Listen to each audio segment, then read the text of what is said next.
Hi everybody. Chodesh Tov. Today is Rosh Chodesh Tammuz. It is so special to celebrate Rosh Chodesh with everybody here.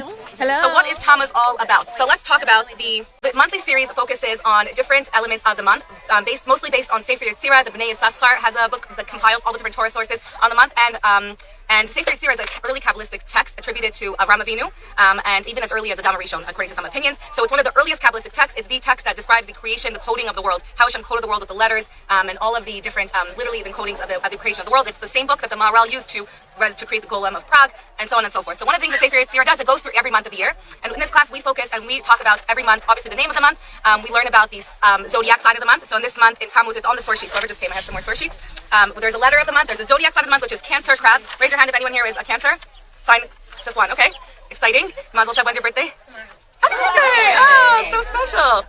And we focus on the letter. It says in Sefer Yetzirah that each month is created by one of the letters of the alphabet. That letter creates that month. Hashem creates the month and channels the energy through that letter. In this month, anyone know what it is? It's on your paper, it's Chet. And we also, just like there's 12 Shvatim and 12 months, every Shevet is connected to every month is connected to one of the Shvatim. And this month, it is Reuven.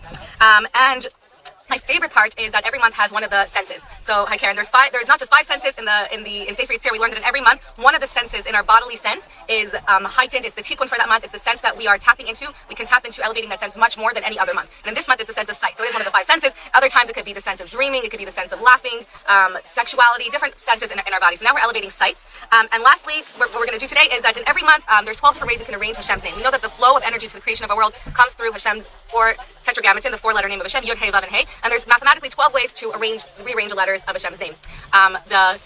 This month, it's Hey, then Vav, then Hey, then Yud, which is actually exactly backwards of how it normally is. In Nisan, it's exactly forward, Yud, Hey, Vav, and Hey. So we actually learned that the spring months, Nisan, Iyar, Sivan, all start with Yud, so they're all controlled by Yud. And then the summer months, beginning with Tammuz, Av, and Elul, all begin with Hey. They're all controlled mostly by the letter Hey, which is the letter in Kabbalah of the letter Bina, which is also the mother, and it's also the letter of water. Because Bina, that intuitive understanding, that depth of water. So it's aside from that, on a side point, Tammuz is a water sign. In Cancer, it's a water sign. If anyone knows the 4 elements, each month has one of the 4 elements. Each of the elements has 3 different months. So of the summer months, there's going to be water and earth, air and fire. I don't know how that works, but because there's only 3 summer months. But Tammuz is the water sign of Hey, which is the water segment. So Tammuz has a lot of water in it, and anyone who knows anyone who's a Cancer might recognize that they're very sensitive people because they have a lot of water. The sign is the crab, which lives in water. It's also a water sign, according to the sun sign. It's a water month of Hey, and of the 3 letters of Hey, it's like the first of the Hey. There's a lot of water in Tammuz, and water is emotions. Water is the seed of all emotion. So Cancers tend to have extreme sensitivity, a lot of emotion, and a lot of sensitivity, sometimes buried under their shell, under a hard shell of like not caring and being like immune to caring, but really deep down there's a ton of emotion and a lot of depth and emotional depth going on inside a Cancer. Okay, let's dive into the different aspects of the month and how they connect and how we can tap into the special powers of Tammuz. So let's begin with let's talk about Tammuz as a month in history, right? There's no big Chagim in Tammuz, but what do we know about Tammuz? What happens historically in Tammuz? Well, the Babylonians went up the walls. The 17th of Tammuz, right? We all know that it's a fast day. There's 5 tragic events. So Tammuz, at first glance, there's nothing positive in Tammuz. It's a tragic time. On the 17th of Tammuz, 5 tragic events happened before the walls were Jerusalem were sieged by the Romans. Does anyone know what else happened? There's 5 events. First, Moshe broke the luchos. When he came down with the luchos for the first time, he came down on the 17th of Tammuz, and these Jewish people were sitting with the Chet Ekel, so he broke the luchos. So it was the day of the Chet Ekel. Then there's 3 things that are less known. When the Babylonians sieged Jerusalem, they were forced to stop bringing the sacrifices because there was no more sheep left. So that was the day when they stopped bringing sacrifices. Up was Tammuz, burned the Torah. An idol was placed in the Beis HaMikdash, and 5th, the walls of Jerusalem were breached. So these are 5 negative recurring things all happened on the same day. What else happened in Tammuz? Anyone else know? These are much lesser known things. So that's really the main event of Tammuz. And starting from the 17th of Tammuz begins the 3 weeks of mourning. And lesser known events in Tammuz, historical events, are Gimel Tammuz. Does that ring a bell to anybody? Yes. The Rebbe's yards, exactly. So before the Rebbe's passing, something else happened on Gimel Tammuz many years before, in the times of Moshe Rabbeinu. It's the time, if you've heard of Shemesh B'Givon, it's the time when Hashem stopped the sun, to stop the sun so that the Jewish people can win the war, right? So that was also a miraculous, a huge miracle, where as long as the sun was up, they were able to continue killing their enemies, and it's Yeshua. It was times of Yeshua held up the hands of Moshe so he can hold them up and keep the sun from setting to kill as many of their enemies before it got dark and they wouldn't be able to see their enemies. So that was another miracle, positive, light thing that happened in Tammuz. Many years later, 28 years ago from this year, was the passing of the Rebbe on Gimel Tammuz. But Gimel Tammuz was actually a holiday in Chabad before it became the passing of the Rebbe, because the Rebbe's father-in-law, the previous Rebbe, we call him the Frierdiker Rebbe, the Rebbe Yosef Schneerson, he was released. He had a death sentence for spreading Torah in Russia, right? It was against the law in the Soviet Union, and they sentenced him to death. And on Gimel Tammuz, they annulled the death sentence, so his life was spared. But we actually only celebrated on his day of actual being released from the prison on Yud Beis Tammuz. So in Chabad, we have some really special days in Tammuz. We have Yud Beis Tammuz, which is a big Yom HaGeula, because the previous Rebbe was able to come back and continue spreading Torah in the dark places of the Soviet Union and spared from death. And Gimel Tammuz, which is the Rebbe's passing, which is not a happy day, but it is a very meaningful and holy day, because we learn on the day of the passing of a tzaddik. Actually, in this week's parsha, Tammuz always falls out in the beginning, corresponding with Parshas Chukas. And this week's parsha, I was going to mention it a little bit, is when Moshe Rabbeinu, Miriam passes away, and Aaron passed away in this week's parsha. And when Miriam passes away, we learned that at the beginning, and it says Miriam passed away. What does that have to do with the laws of the paraduma? To say that just like a paraduma, a red heifer brings atonement, right? It brings atonement. Also, the passing of a tzaddik brings atonement. And we learned that when a tzaddik passes away, all of his merits from his entire life are shining on that day and come to help us and come to bring light to all of us. So the day of a tzaddik's passing, like we learned by the Rashbi, right? On Lag BaOmer is the day of his holiness. He said it's a day of my joy because all of my teachings were revealed on this day, and I'm no longer limited to a physical body. Now we have exponential time. Like thousands of people can come to the Ohel day and receive brachos or connect to a holy place, a grave of a tzaddik. So although it's a very tragic day still for us, we've seen that the effects of the Lubavitcher Rebbe continue, because the amount of shluchim that went out after the Rebbe passed away and before, every year at the Kinnis of Shluchais, when I've been, they have roll call, which they announce like every country, and all the Shluchais stand up and everyone claps for them. I got to announce roll call one year. I got to announce Israel and half the countries. It's long. It used to be done by Rabbi Kabbalistic, but it got too long. It was like exhausting for him. So now the different Shluchais do it. So at the end, after they announce all the countries, they say, well, all the Shluchais who went out before Gimel Tammuz, please stand up. And you see maybe like a few hundred. And then you say, well, all the Shluchais who went out on Shluchas after the Rebbe passed away, please stand up. And there's thousands of Shluchais. And it gives you chills to see that the Rebbe's message, in effect, continues much stronger even after his passing, although we would rather it not be this way. So that is, so Gimel Tammuz is a big day. This year we are celebrating it for men on Thursday night with Rav Shlomo Katz in our shul here in the Dagan, and for everybody, families, on Shabbos at our shul, we're going to have like a lunch, so everyone's going to get to spend the day for bringing, and it's going to be very special. Okay. Can't you take a tool to the Ohel? A lot of people fly into the Ohel for Gimel Tammuz. Yeah, it's a time to go there. Okay, so that's the history of the month. Now let's talk about the name of the month, Tammuz. Does anyone know anything about the word Tammuz? What it might mean? So there's a few interesting meanings. So it's actually brought down in the Torah in Yechezkel, and it's brought down to describe an idol that Yechezkel is speaking about how far the Jewish people have strayed under the rulership of Menashe, who was a corrupt king. And it says, let me read you the pasuk, that the woman would weep to the idol of Tammuz. Let me see if I brought it. I don't know if I brought the actual, I thought I had the pasuk, but yeah, it says, Vayavi Otzi al Pesach Shar Beis Hashem, Eshel Etzafona, V'hinei Sham Anashim Yoshos Mevakos Tammuz. It says that they, literally right by the entrance of the Beis Hamikdash, the woman would be weeping over this tragic idol of Tammuz. So if you look up historically, what is Tammuz? Tammuz was a non-Jewish, a pagan idol that the Jewish people adopted many of the pagan idol worship practices, and the Rambam actually describes it. And why is it called Tammuz? Rashi says Tammuz means, in Babylonian language, heating, a hot furnace, and it means hot. So it makes sense that Tammuz is the hottest time of the summer, so it means heat, and that's why we use the word Tammuz to describe this month, which is the hottest month of the summer. We reach the summer solstice, which is the hottest day of the summer in Tammuz, and after the summer solstice, when it gets the hottest, usually it lowers a little bit after that. So what were the women weeping? There was this pagan idol Tammuz who was described as tragic, who had a tragic life, who led a tragic life. He had tremendous love, and he loved and lost, and the way that they served this idol is that they had holes in his sockets of his eyes. They would light a fire underneath it, and then they would light this lead on fire, and then the lead that they put in the eyes would melt and then pour out of his eyes, so it looked like the idol was weeping. And then all the women, they had to play about the tragic life of Tammuz, this big special celebrity guy who had a tragic life and lost everything, and then they would worship the idol afterwards by burning this lead, by melting the lead, so it poured out of the eyes of Tammuz and it looked like he was crying, and all the women would weep along with him. And he says, why did it happen during Tammuz when they show this this show? Because Tammuz, they were all weeping. It was like the summer solstice, the height of the summer, weeping for all the end of the summer and the love that's lost and all the lost opportunities, that everything's over, that our good times are over, and so we're gonna have to go back into the winter months and back into the year. So it was a tragic weeping. So nowadays we learn that we don't have the desire to serve idols the same way they did, but in our lives the idol worship of Tammuz is falling into victimization, weeping for all the things we've lost, and getting stuck in that space of crying over everything that we're lost and staying there rather than climbing out of that hole of despair. Obviously people are sad and things happen, but choosing to enjoy being in despair, victimization, which is actually one of the negative potential cancer traits of someone who's born in the month of Cancer, is oversensitivity and getting very stuck in wallowing in my self-pity and how I feel about myself, rather than focusing that sensitivity to myself and how I'm feeling, and and our feelings, there's a lot of sense of self. And instead of channeling that sensitivity to others, which is the growth of a Cancer. Hi, Alice, if you're here.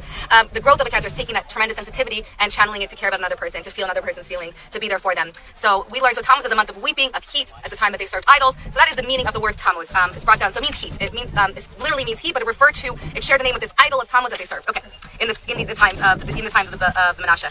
Okay, now let's talk about that's the name about the Tammuz and the history of the month of Tammuz. We're on a very surface level. We're gonna get deeper and deeper. Let's talk about the potential of Tammuz. A deeper way to look at the name of Tammuz, it's brought down, I forget by who, I think the Bnei Yissaschar, that Tammuz could also be divided into two words. Tam, which means the completion, because Tam means whole, of Vav and Zayin.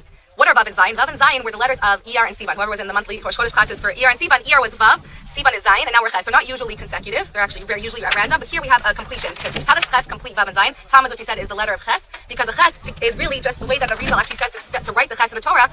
Maybe we have a sofer here who could actually tell us if that's the way they actually write it, is you write a Vav, and then you write a Zayin, and then you join them with a little line. So a Ches is actually the completion of Vav and Zayin. So what does this tell us? That Tammuz was supposed to be historically, originally intended to be the completion of Vav and Zayin, of Ir and Sivan. What were Ir and Sivan? The receiving of the Torah, right? Ir, we're preparing to receive the Torah. Sivan, we receive the Torah from above. And Tammuz was supposed to be a time when Moshe came down with the Torah, with the Torah after being up for 40 days. He came down on the 17th of Tammuz, and was supposed to be had the potential to be the greatest day, the completion of everything that we've done until now. Why? Because until now, the Torah we received was Hashem giving it to us from above, and Tammuz was when, without all the revelation from above, we accept the Torah, we receive the Torah, and we learn the Torah, and we internalize it. So Tammuz was supposed to be, or in its essence, it has the potential to be the completion of fruit, the bringing fruit to fruition, the giving of Hashem, giving us the Torah. We're accepting Hashem's proposal now, right? Hashem is saying, I'm giving it to you. Now we're actually starting married life with Hashem, starting the relationship with Hashem, receiving the Torah, not because Hashem's telling us to, just in a regular, ordinary life, internalizing the Torah. Because of the potential, we know when there's so much potential, and Tammuz is also a month of Din, because we see that the letters of Hashem's name are backwards, so that shows concealment. When Hashem's light is flowing, in the greatest way, it's Nisan. When you see revelation from above,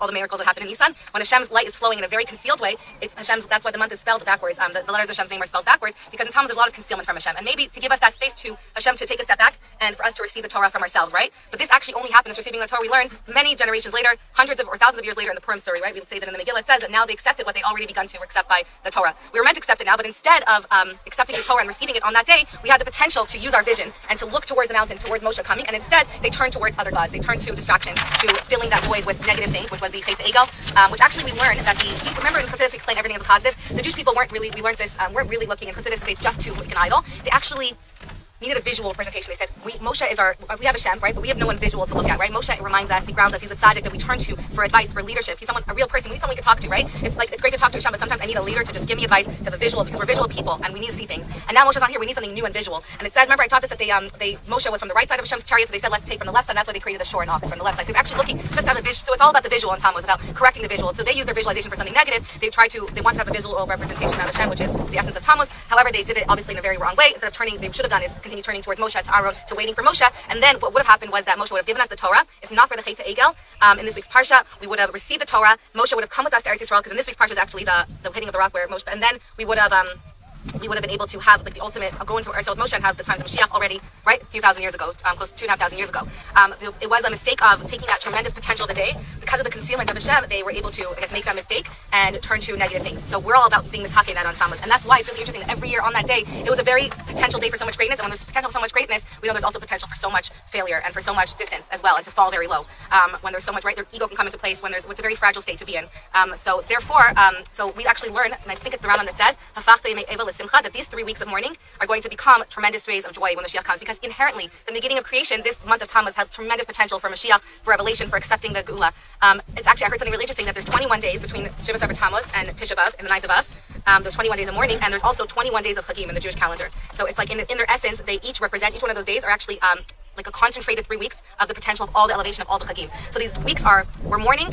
We're going to talk about that in another class, what we do during this mourning period, how to look at it in a deeper way, but it is a time with tremendous potential for good, but also because so much bad happened over those years, we have to be cautious on those months and very aware of what's going on and the potential, and to use it for holy things. They continue to go on. What? I mean, bad things continue to go on. Every year. Someone explained it. I heard the Rav yesterday. Deborah explained it when someone breaks a bone, that place is vulnerable to be broken over and over again, right? So in that bone, you want to be extra sensitive, right? So you want to be extra careful about those bones. So the potential of Tammuz is very great. Now, we said that Ches is Tam, Vav, and Zayin, because Tammuz completes the previous 2 months. Now, another cool thing is that Ches is also the chuppah, because Matan Torah we learned was the marriage between us and Hashem. And Ches is also a chuppah that completes the Vav and the Zayin, because the Vav is masculine. We learned that the Vav midos are masculine. The Zayin is Malchus, which is the feminine, the 7th midah, which is Malchus. So the Vav and the Zayin are the masculine and feminine letters, which are united by Ches, takes those 2 letters and connects them with a little bridge to make that chuppah of completion of connecting the masculine and the feminine. Remember last week we were speaking all about the masculine, the arrow, which is like the Vav, and the feminine, which is the receiver, because Zayin is Malchus, which is the space to receive, the womb. Malchus is the womb. So Ches completes the 2 of them and unites them both. So that's what the potential the Ches has to be. The Ches we can choose which Ches we are having in this month. Ches is Choshech and Chet, which is sin. And it's also Ches is a scary letter. We spoke so much about Hey in the past about Hey being a letter that is the perfection of the creation, how the world is created, with the opening on top for Hey, for Hashem. And Ches is concealment, because it conceals that opening on top that we have to look towards Hashem. So Ches is a letter that's closed, and it says it goes downwards towards like the sin. So Ches is a letter of concealment, but we learned that Ches is also Chaim, which is the source of all life and all goodness. So it says we have to choose Ubacharta b'Chaim, right? You know the pasuk says Ubacharta b'Chaim. We need to choose to make the Ches a Ches of Chaim, a Ches of Chuppah, of connection and life, to tune into the deeper messages of the Ches, rather than to like be trapped by the din and the concealment of the month of Ches. Another feminine thing about this month is that every month is ruled by a planet, and is this the month that the planet that rules Cancer and Tammuz is the moon, and the moon is the feminine planet, right? It has the cycles just like us. It has its dark sides, it has its fullness. It gets smaller like we do sometimes. We're outward sometimes, and it goes through its cycles just like we do in every way. So the moon rules during this month, and that's also why there's like concealment, because the moon is sometimes concealed. So it has its tides and its shifts. Also like water, Tammuz is the month of water. Let's go a little bit more into the zodiac sign. The zodiac sign of Cancer is a crab, Hebrew the akrav, and the crab is a water animal. It lives in the water and needs the water to live. And the water, I just blinked. I was going to say, why was I speaking about water? What was I saying before that? Water also is a feminine element, because water also has its waves and its tides. It ebbs and it flows. It represents that femininity of the waves that come and go. You know, the waves of life and the waves of the female. Like someone told me, and I feel the same way, that when I'm in the waves and the ocean, I feel as feminine as I can. Like I feel my femininity so strongly, the power of my femininity, the strength of my femininity. So water is our true femininity. So Tammuz has a lot of feminine elements to it. Let's talk about, so Ubacharta b'Chaim is choosing life. What does it mean, Ubacharta b'Chaim, to choose life? We get to choose if we live or die.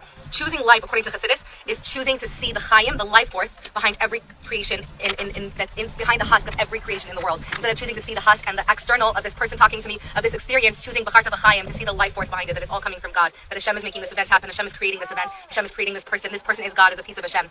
This event that's happening is directed by Hashem. So Ubacharta b'Chaim is tuning into the life, the source of life that's creating everything at that moment.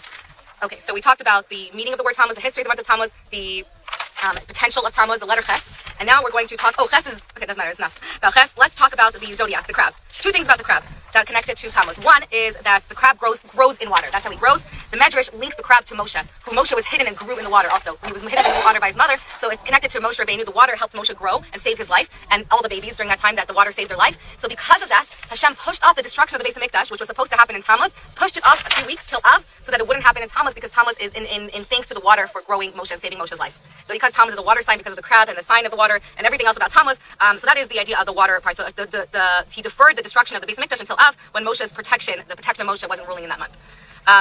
Another thing about a crab, this is so cool.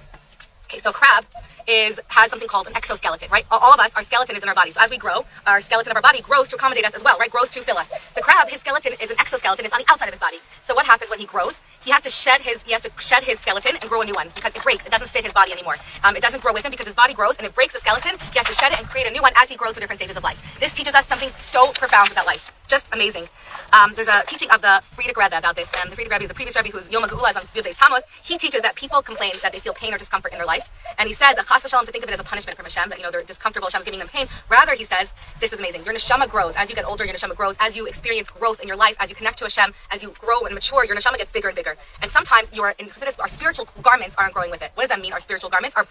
Anyone who's learned Tanya or been here, maybe you've heard that our garments in Tanya are referred to as our thought, speech, and action. They're the garments of our soul, because that's the way garments are how we express ourselves outwards, and our thought, speech, and action is how we express ourselves through our animal soul and our godly soul. So if your neshama is getting bigger and bigger, you're getting more and more connected to Hashem, you're growing, or the natural growth of a neshama, and your thought, speech, and action aren't growing to accommodate your neshama within the neshama, what's going to happen is you're going to feel very uncomfortable. Because if you grow, like me, like I had a baby, I grew 1 or 2 sizes. If I keep wearing the same clothing, I'm going to be really, really uncomfortable, because I'm going to have pain, discomfort, indigestion, probably digestion problems, a lot of discomfort if I keep trying to fit into the clothing that I fit into. Right? If you try to put on shoes that are 2 sizes smaller than you, as your feet grow, you're going to be very uncomfortable. So he says, God forbid that your discomfort or pain in your life is because you did something bad. Rather, your soul is growing, you're connecting more, your neshama is expanding, and your garments of your soul, the thought, speech, and action have to grow with them to accommodate the growth of your soul. If you don't, you'll feel discomfort. You'll feel that discomfort. You won't feel aligned. So any discomfort that comes in our lives is kind of a reminder to expand your clothing, expand your garments, take on more. Grow in your element of thought, grow in your element of how you speak, and grow. If someone is so holy but they're still speaking lashon hara, right? How they used to before they were holy, it's not going to match up, and they're going to be like that crab, uncomfortable in his shell, and there's going to be breakages, right? And the longer the discomfort, the more breakages they're going to be, right? The more it's going to crack. There's going to be cracks in our life. So he says, grow your clothing, grow your thoughts, grow in your speech, and grow in your actions. Bring yourself to a higher level to match the growth of your neshama. And actually, the Rebbe said something similar when someone, I wish I could remember the exact words. When someone came to the Rebbe on their birthday, the Rebbe wished him happy birthday and said, another year smarter, another year stronger, another year zicher, another year holier. and I forget what he meant, but I forget the exact words. But he said, what do you mean another year holier? As we age, our neshama grows and expands. It gets bigger and bigger. Just like our body grows with us, our neshama grows as well. So another year holier, another year, every year our neshama grows as well. We grow. And we need to grow with our neshama. We need to make sure that our lives are growing with the growth of our soul. And if we can keep our clothing comfortable, right, then our neshama will be comfortable in the body and in the lives that we're leading. And I remember like the best thing I did was about a year ago after I had the baby. I was miserable. I went into my closet every day and nothing fit me. I was so frustrated. I would literally like freak out inside every time I looked in my closet until I got rid of everything that didn't fit me. And I just bought like 3 things that fit me now in my new body. And I felt so good because it's so frustrating and discomforting when none of your clothing fit you. And when I made peace, and I used to like keep clothing from like before I had any kids, like these teeny little clothing. And I finally like just gave them all away. I'm like, I'm not going to fit into this clothing. I need bigger clothing to expand, to accommodate mommy me, right? Mommy bod, mom bod me, and accept that and acknowledge I'm going to have to buy new clothing for my new body, for my new mom body, right? And that's beautiful. And it was, and instead of being sad or upsetting and frustrating to like, I'm not going to fit into these clothing, it was so freeing. It was such an amazing feeling. It's like, oh wow, now I have clothing I don't have to feel uncomfortable in and feel bad that I'm not that size. I'm happy I'm this size, right? This is my size I'm meant to be. And it just embraced that. It was such a like healthy, and anytime there's something too small on me, I right away put it in a bag. If I don't fit into it by 6 months, like it's gone. Like I just don't want it in front of me to remind me like that I don't need to be smaller, right?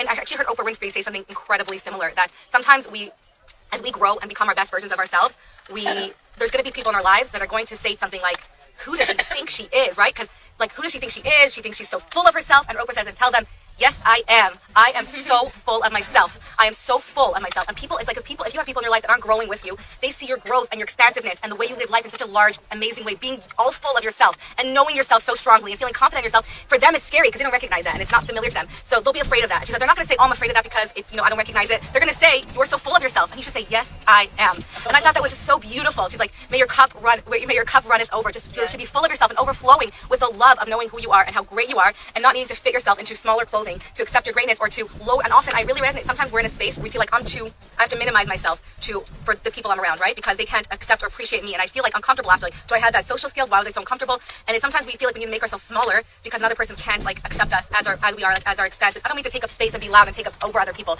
I just mean that you don't have to lower your conversation to speak about other people if you're in a space where you're above that and you don't want to talk about that. We don't need to lower ourselves to fit into another person's smaller box. We just need to bring people up to us, to continue to, share only positivity and growth and inspire everyone around us to come to us, or just surround ourselves with people who can handle us. Someone who can handle our greatness and our growth will be so happy for us. They'll be so inspired and happy for your growth and the greatness and being so full of you. And they'll say, I see you are just so happy and full of joy for yourself. So that was for me like the crab. Like the crab needs to shed his outer clothing. We need to shed our previous clothing, the previous conceptions we have of ourselves, the conceptions that hold us back from expanding to the levels that we want to expand to, that our inner self, right? Our inner body is growing, our soul is growing. Let us move our life to accommodate that level, to let us elevate our lives, the people around us, the clothing that we wear, our thoughts, the way we talk, to match the growth that we're experiencing on the inside. So that's the message we learned from Cancer, from the crab. And that actually they get rid of their what? They get rid of their shell, don't they? They shed their shell, and that's like shedding your clothing. Just get rid of all the things that keep you small, that are making you feel like you have to make yourself smaller rather than making a space a big.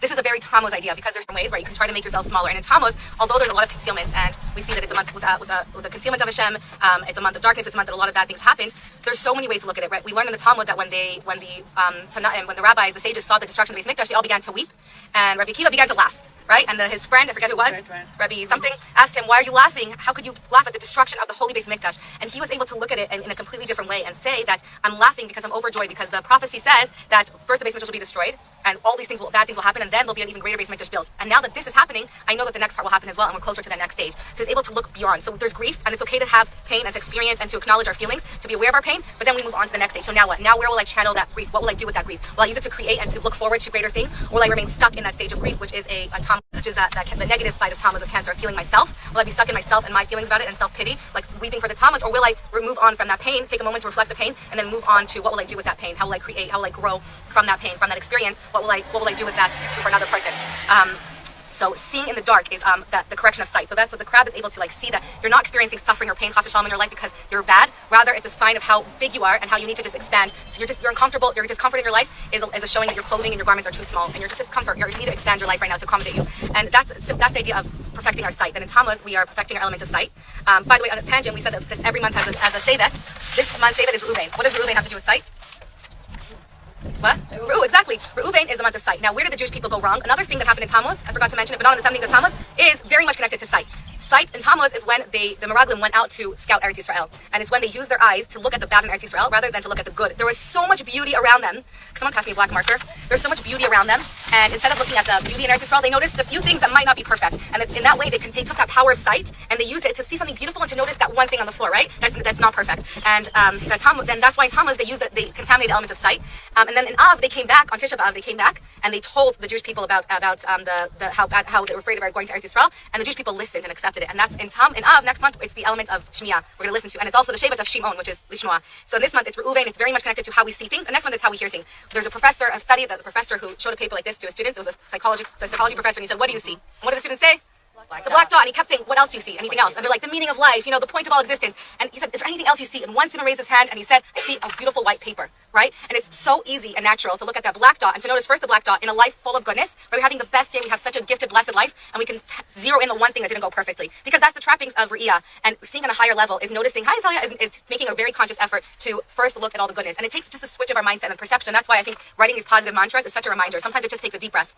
Just to write inhale, exhale. You take a deep breath and then suddenly remember to stop zeroing in on the black and to look at the deeper. So the Meraglim sinned with their eyes, with the Re'iyah in Tammuz, and we correct that in Tammuz by looking deeper, by seeing the beauty even in the dark. And we learn that in the dark we see the brightest stars. So we can look at the dark and say it's so dark, or we can look at the dark and say, look up for a minute, look towards the higher, right? And see the beauty in the darkness. See that the pain in my life is showing how holy I am, and I want to just make more room to accommodate my greatness.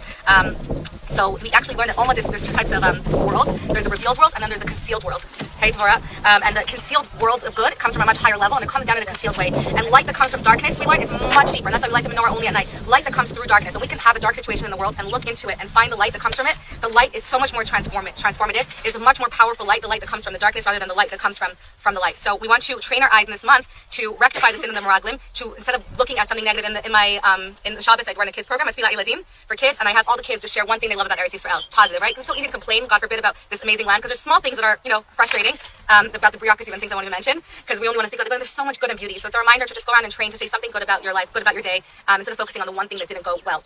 So those are just reminders to elevate our eyesight in Tammuz, to see things on a higher level, to have an ascension, and to see deeper, to look deeper into everything, and do b'charta b'chaim, to choose to see the life force behind everything. Why is Hashem creating this? What good is there in the situation? Right? It's such a powerful tool. When something so bad is happening to you, it transforms, right? We're going through, Devorah helped me through this. I was going through something personal that was difficult, and it was like, what is Hashem's, obviously this is good, everything that comes from Hashem is good, so what is the good message in this? What good will I take out of this? We were talking about it here tonight, right, too, as well. So seeing in a deeper way, and the month of Tammuz is the best month to work on our sight. And actually, my friend Jenna, who's a yoga instructor who helps me with some of these mantras, she actually told me that there's eye yoga, and it's strengthening our eyesight and looking to all the directions. And she has different eye exercises that you can do, and strengthening our physical eyes, but also eye yoga and training our eyes to eye yoga, spiritual eye yoga, to see the good, to look at something like you can see everything bad, and then you can just see the good behind it in a moment. So it's training our eyesight to see not just the good in everything, but that everything comes from Hashem, to see the source of everything that's going on in your life, to see the beauty in your body. Right? It's so easy to look in the mirror and see the one thing we don't like about our body, rather than all the beauty in our body, and see wow, if I was someone else looking at my body, I would be like, that's a dang beautiful body, right? But it's so easy to look at that one thing we don't like, that one imperfection. So to train ourselves to stop looking at the black dot, to zoom out, take a deep breath, and notice all of the beauty, and see how the ugliness fades away, right? And fades away into that blends into the beauty. And part of the beauty is the what makes something so beautiful is like watercolor, is that it's not perfect, is that it's all the mistakes and all the blending and the non-perfection, the things you don't meant to happen. That's what's beautiful. Yeah. In it. Actually, they had a whole research. They said that the things that are beautiful have a symmetry in them. Yeah. But then they took the most beautiful people. Yeah. And they tried making them totally symmetrical. And they weren't as beautiful. They were hideous. Yeah. Wow, It's that's always so cool. They have some sort of symmetry, but something that isn't totally. That's so crazy. Okay, another thing so we spoke about the crab, two parts of the crab. We spoke about sight and perfecting and elevating our sight to a higher level of sight, to seeing things on a higher level. Now let's take sight even deeper. There is the word sight in Hebrew is, anyone know the shoresh? It's re'iyah. And it shares the shoresh of another word in Hebrew called ra'aya, which is a proof, to prove that something. And they share a source because how do you prove something is there? How do you prove something? When you see it. Seeing is believing. Yeah. Seeing is proof. In the world that we live in, when you see something, if you saw something with your own eyes, there's no way I could convince you that it didn't happen, right? There's no proof. If you heard something or heard about something, I can convince you out of it. If you have an idea, a thought, I can convince you differently. But if you saw something happen, there's no explanation, there's no matter of amounts of proofs I can give you that it didn't happen, will be able to convince you it didn't happen. Now, we might think it only works that way, one way, right? Anything I see is proof that it happened or that it's real. If I see you, it's real. Things I don't see aren't real, right? If I don't see it, I don't know if it's real. You need to prove to me that's real, right? I can't see emotion, I can't see godliness, I can't see gravity. You have to prove to me that those things are real because I can't see them. And Chassidus actually tells us that it works, even though it might seem like we say that sight is our strongest element. It holds much more neurological nerve tissues than any other sense. Compared to hearing, which is 3% of our nerve tissues, sight holds a huge percentage of our nerve tissues because sight is very real to us, and it makes things very real. So seeing something is very strong, and we learn that when we hear something, it's just called hearsay, right? Because hearing is not as real to us, and that's what we spoke about when when the Torah was given, that we saw that which was heard and we heard that which was seen. What does that mean? That there's things in life that we see. We see the physical things. We see the concealments, the physical world that Hashem made. We don't get to see the spiritual things. Now, you might say that it works only one way. If I see it, it's real. But if I didn't see it, it doesn't mean it doesn't exist. It just means I can't see it, right? But we learned something crazy. Chassidut says that anything that is real has to be able to be seen. Even if you didn't see it, it has meaning that if it's raya, if it's proof that it's real, is that it has to be able to be seen as well. It has to be seen. Now, obviously, in our world, in the Galus world, we don't get to see everything that's real. We don't get to see Hashem. We don't get to see godliness and the message and the hand of Hashem and everything. We just have to believe it, right? Without seeing it. But seeing and believing in their essence are the same, or have to be parallel. That if it's there, I can see it. And that's how it's going to be in the truth of things, in the deeper layer when Mashiach comes. Anything that's real, we're going to be able to see. So these days of transforming sight are really going to be the days we learn that Mashiach is more of a time to come for Mashiach to come during these 3 weeks and during this month of Tammuz.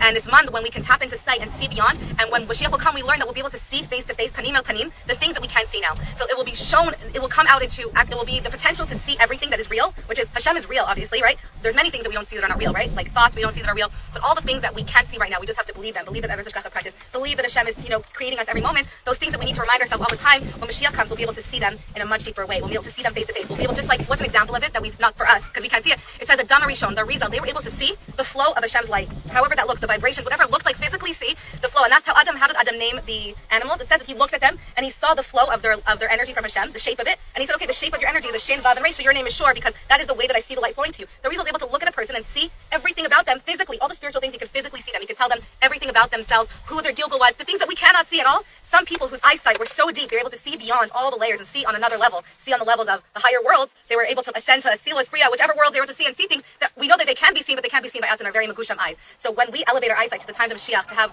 true Re'iyah, we'll actually be able to see the things that cannot be seen. And that's how we know that for one moment, when Hashem gave them the Torah, it says by Shamu at the Kolot, right?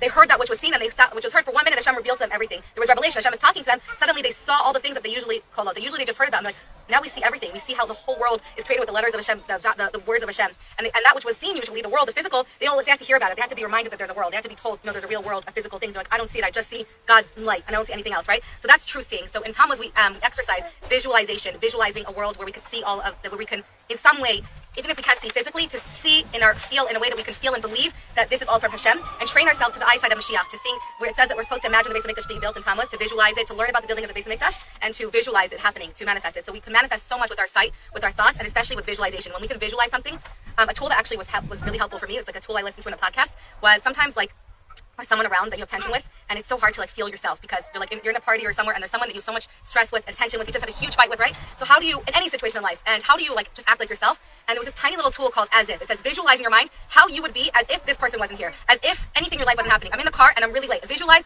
as if I had all the time in the world.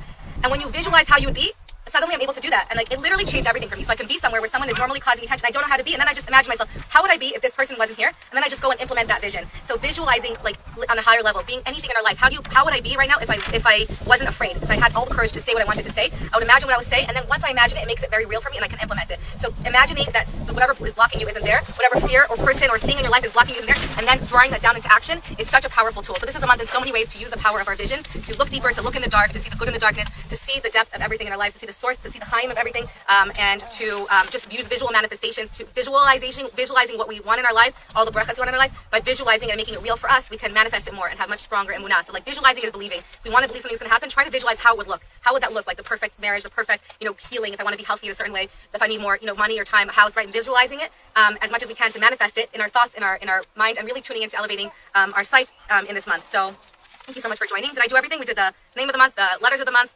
there were some really beautiful things. What's the color? I don't know the color of the month. I never did that. It's not in Sefer Yetzirah, and it's not in any of the sources that I look in. Gotcha. I'm sure some other sources have it, but I don't. Possibly blue. I'll end up with a joke. I'm gonna end up with a story of a beautiful Rav Nachman Breslev. He says this beautiful teaching on the pasuk in Tehillim in Perek Lamed Zayin. It says, the Od Ma'at, the Ein Rasha, the Hisponanta al Makomo v'Einanu. What does that mean? Soon there'll be no more Rasha, and you'll look at the place where he is, and he's no longer. And Rabbi Nachman Breslev said, a bit more, and wicked will be no more, for you will gaze at this place and he'll be gone. He said that what David HaMelech meant in a deeper way was that by ignoring the wickedness in him, by looking at him and ignoring and not seeing, right? The Ein Rasha, you look at him and you don't see the Rasha in him. You're looking at this child and you only look at this person and you gaze at the good in him. Then it says the Hisponanta al Makomo. You look at where he is, look at who he is as a person, look at where he's from, the source and all the goodness. The Einenu, and the bad will disappear. And it's such a powerful tool. When you look at a child and there's so much, and they're like, you want to get stuck on they're pushing all your buttons, right? They're being really bad, actually, right? But if you look at them and ignore all the bad that you see and just see the beauty in them, and then show them that, it will reflect back to you. The bad will disappear because they'll want to reflect back the goodness that you see in them. So if we can really look at somebody and just ignore all the bad things we see and focus in and say, this person is good, everyone is good, everyone is created in Hashem's image, this person is so sweet, and they must be in pain, they must be needing whatever they need in a deeper way. There's so much beauty in that person, that beauty will reflect back.